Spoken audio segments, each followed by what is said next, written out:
বিপদ কিন্তু বলে কয়ে আসে না। কার কখন কোন জায়গায় কিভাবে বিপদ আছে সেটা একমাত্র স্বয়ং ভগবানই জানেন। আজকে আমাদের বাড়ির পাশাপাশি এমন একটা দুর্ঘটনা ঘটে গেছে, মানে আমরা সেটা কল্পনাও করতে পারছি না, এমন একটা দুর্ঘটনা ঘটে গেছে। আমাদের বাড়ির পাশাপাশি বাড়িতেই এক জেঠু জেঠিমা তাদের মেয়েকে নিয়ে তাদের ছেলের সাথে দেখা করতে যাচ্ছিলেন। ওই জেঠু জেঠিমার ছেলেটা কলকাতা রামকৃষ্ণ মিশনে পড়াশোনা করেন। তারা কিন্তু প্রত্যেক সপ্তাহে একদিন করে তাদের ছেলের সাথে দেখা করতে গিয়ে থাকেন।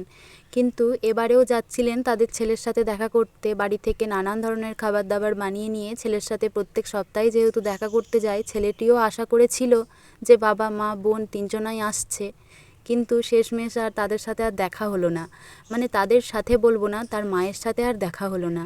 বাড়ি থেকে বেরিয়ে প্রায় 2 থেকে 2.5 কিলোমিটারের মধ্যেই ছোটোখাটোভাবে একটা অ্যাক্সিডেন্ট হয়। অ্যাক্সিডেন্টটা কেমন হয়েছে, এমন কিছু বড়োভাবেও অ্যাক্সিডেন্ট হয়নি। সামনে থেকে একটা ট্রাক্টর আসছিল আর পাশে একটা পোল ছিল, মানে গাড়িটা ওভারটেক করতে গিয়ে পোলে গিয়ে আর কি স্কুটির হ্যান্ডেলটা লেগে যায়। তিনজনাই আর কি জাস্ট পড়ে যায়। পড়ে যাওয়ার সাথে সাথেই জেঠিমাটা হঠাৎ করেই মানে স্ট্রোক মতো হয়ে গিয়ে আর কি মারা গেছেন সঙ্গে সঙ্গে। তার কিন্তু একটুও লাগেও নি, কাটেনি, ছেড়েনি, কিচ্ছু হয়নি, কোথাওই লাগেনি। অ্যাক্সিডেন্টটা যেহেতু মেন রোডের ওপরে হয়েছিল, তাই অ্যাক্সিডেন্ট হওয়ার সাথে সাথেই আশেপাশের লোকজনেরা এসেছিল, এসে জেঠিমাকে মাথায় জল দিয়েছে, খাওয়ানোর চেষ্টা করেছে জল, কিন্তু জেঠিমা তো জল খায়নি। তারপরেই আর কি সঙ্গে সঙ্গেই হসপিটালে নিয়ে যাওয়া হয়েছিল। হসপিটালে নিয়ে যাওয়ার সাথে সাথেই বলে দেয় যে জেঠিমা নেই, মারা গেছেন। তো সঙ্গে করে আর কি জেঠু গেছিলো, আরও কয়েকজনা গেছিলো ওখান থেকেই আর কি। তারপরে এখানে বাড়িতে আর কি খবর আসে যে জেঠিমা আর নেই। তো সেটা শুনে আমরা কখনোই বিশ্বাস করতে পারছিলাম না যে সত্যি এটা এমনটাও হতে পারে যে যে মানুষটার একটুও লাগেনি, সেই মানুষটা হঠাৎ কী করে এরকম বাড়ির এতটা কাছাকাছি, না ভয়ানক কোনো অ্যাক্সিডেন্ট হয়েছে বা কিছু, হঠাৎ করে উনি মারা গেলেন। আমরা একদমই ভাবতে পারছিলাম না যে উনি কী করে মানে এরকমভাবে মানে সবাইকে ছেড়ে চলে গেলেন। তার ছোট একটা মেয়ে, বাচ্চা একটা মেয়ে আছে। তারপরে তার ছেলে রামকৃষ্ণ মিশনে পড়াশোনা করে, তারও বেশি বয়স না। তো এটা আর কি ভেবেই আর কি আমাদের ভীষণ খারাপ লাগছে। আর এই অ্যাক্সিডেন্টের কথা শুনলেই আমার সত্যি কথা বলতে মনটা ভীষণ খারাপ হয়ে যায়। এই অ্যাক্সিডেন্টের কারণে আমি আমার জীবনের আর কি একটা মানুষকে হারিয়েছি। তো যাই হোক, আমার কথা নয় বাদ দিলাম এখন। তো এদিকে জেঠিমা যেহেতু ছেড়ে চলে গেছেন, আর কি করা যাবে, কপালে যেটা আছে সেটা তো মেনে নিতেই হবে। বিপদ তো বলে কয়ে আসে না, তাই আমি বলবো যে যারা স্কুটি বাইক চালাচ্ছ তারা একটু সাবধানে চালিও। জানি যে জেঠুটা কিন্তু এমন কিছু জোরেও স্কুটি চালায়নি বা কিছু, হঠাৎ করে পড়ে গিয়ে আর কি জেঠিমাটা মারা গেলেন। তবুও আমি বলবো যে সবাই একটু আস্তে আস্তে স্কুটি হোক বাইক হোক চালিও। তো তোমাদের সাথে গল্প করতে করতে দেখো আমার এদিকে ঘরের বিছানাটাও পুরো গোছানো হয়ে গেছে। তারপরে শোকেসের ওপরটাই কিছু আর কি আমার মেকআপের জিনিস বা টুকিটাকি ব্যবহার করার জিনিসপত্র ছিল, সেগুলোও আমি গুছিয়ে নিয়েছি। তারপরে ঘর বারান্দাটা ঝাঁট দিয়ে নিয়েছি। তারপরে খিদে পেয়ে গেছিলো, তাই ভাবলাম যে অল্প একটু মুড়ি চানাচুর খাই, আর তার সাথে একটু ছোলা ভেজানো ছিল সেটাও খেয়েছিলাম। তারপরে ঠাম্মা বলল যে একটা তরমুজ আনা আছে, সেই তরমুজটা কাট। তাই ঠাম্মার কথায় আর কি এই তরমুজটা কেটেই ফেললাম। ভাবছিলাম যে দুপুরের দিকে খাবো, কিন্তু আর দুপুরের দিকে না খেয়ে এখন ওই 10:30-11টার মতো বাজে, এখনই খেয়ে ফেলি।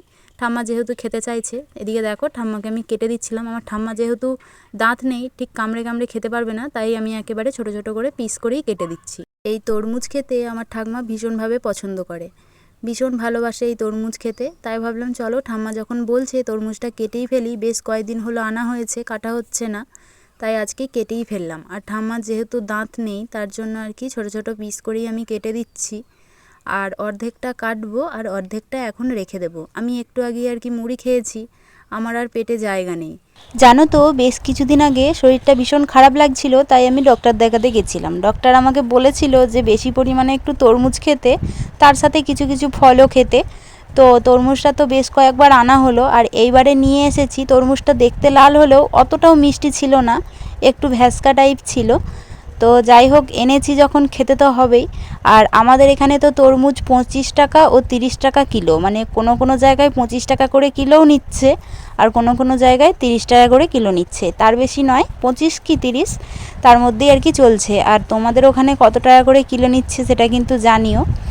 আর এই যে দেখো তরমুজটা বেশ আমার না ওরকম ছাড়িয়ে খেতে একদমই ভালো লাগে না, আমার মনে হয় এরকম খোলা সমেত ধরে একটু লম্বা করে কেটে খেতে বেশ ভালো লাগে। তরমুজটা দেখতে কিন্তু ভীষণ লাল, কিন্তু লাল হলে কি হবে, অতটাও কিন্তু মিষ্টি ছিল না, ওই মোটামুটি হালকা টাইপের একটা মিষ্টি ছিল, কিন্তু যেহেতু জলের পরিমাণটা বেশি, খাওয়া তো ভীষণই ভালো। তো চলো ঝটপট করে তরমুজটা খেয়ে নিই, তারপরে আর কি রান্না বসাতে হবে। আর রান্না বসানোর জন্য এখানে যা সবজিপাতি লাগবে সেগুলো কিন্তু ঠাম্মা আজকে আমাকে কেটে দিয়েছে। আর মনটা একদমই ভালো নেই, তোমাদেরকে তো বললামই যে আমার মনটা একদমই ভালো নেই, ভীষণই খারাপ লাগছে। শুধু আমার বলে না, আমাদের এখানে আর কি সবারই মন ভীষণই খারাপ। তো এদিকে দেখো রান্নাটাও বসিয়ে দিয়েছি।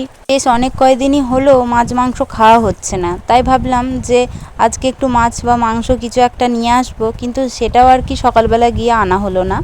তো এদিকে দেখো বাড়িতে যা ছিল সেগুলোই আর কি টুকিটাকি রান্না হচ্ছে, একদমই হালকা পাতলা।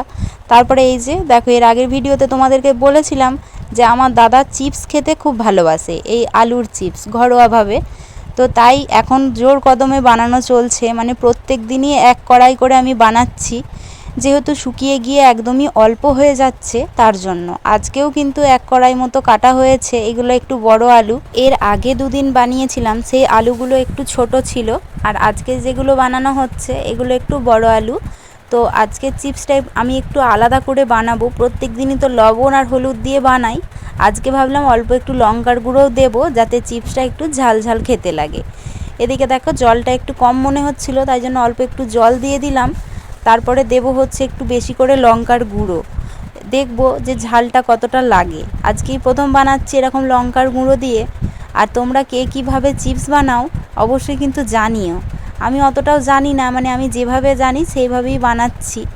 তো আলুর চিপসগুলো বানিয়ে বানিয়ে রাখি, খাওয়া তো হবেই, আর পিসির বাড়িতেও পাঠানো হবে।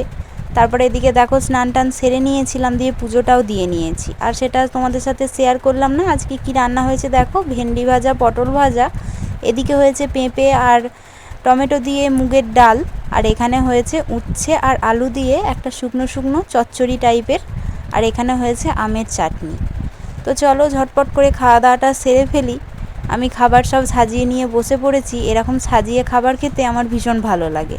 তো চলো আজকের মতো ভিডিওটা এখানেই শেষ করছি, দেখা হবে নতুন ভিডিওতে। সবাই ভালো থেকো, সুস্থ থেকো, টাটা।